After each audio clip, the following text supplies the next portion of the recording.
first concert I ever went to was the Isley Brothers Go For Your Guns tour, you know, climbing up the ladder, fight the power, all that stuff. And, you know, like I showed you that Kool and the Gang record, that was the second album I bought. The first one was Santana Abraxas, with the naked woman on the cover and all that, you know. And then when I discovered that I really loved bass, you know, I started hearing about these cats like Stanley Clarke and all these amazing players. So I heard about Jaco as, again, 4 letters, like I said in there, you know, J-A-C-O, and I was like, it was like a mystery. You know, back then we didn't have the internet, so everything was like mysterious, wow.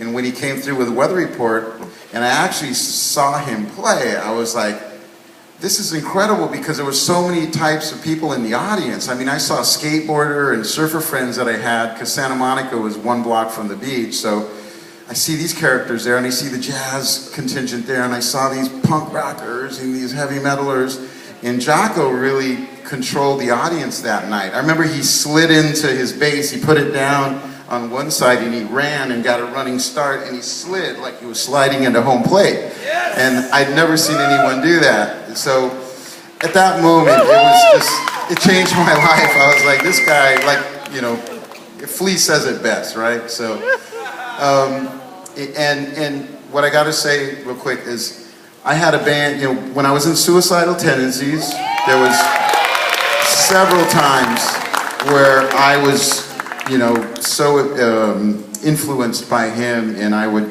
pull out the fretless, and I would, you know, try and do my best sort of Jaco on those records. And then I had a band called the Infectious Grooves, and that band was 100% influenced by Jaco. I mean, every song that I wrote instrumentally, he was always in my mind. So he was my biggest influence, and so I just wanted to share that with you because it's important. The last thing I got to say is I got to thank, you know, there's so many people that have been a part of this journey.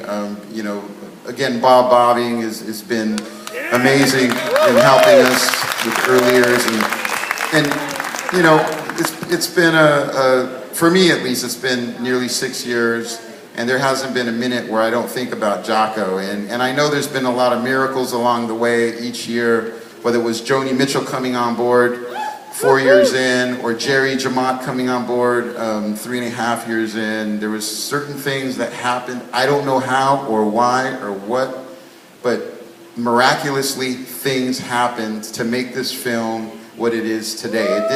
It couldn't happen in 1 year. So, you know, and for me again, when I have a young person come up to me in the grocery store or something, which has happened, and said, hey, I just want to tell you, I'm a huge fan of Jaco Pastorius now and Weather Report, and it makes me feel good because that's what this is about, you know? Yeah.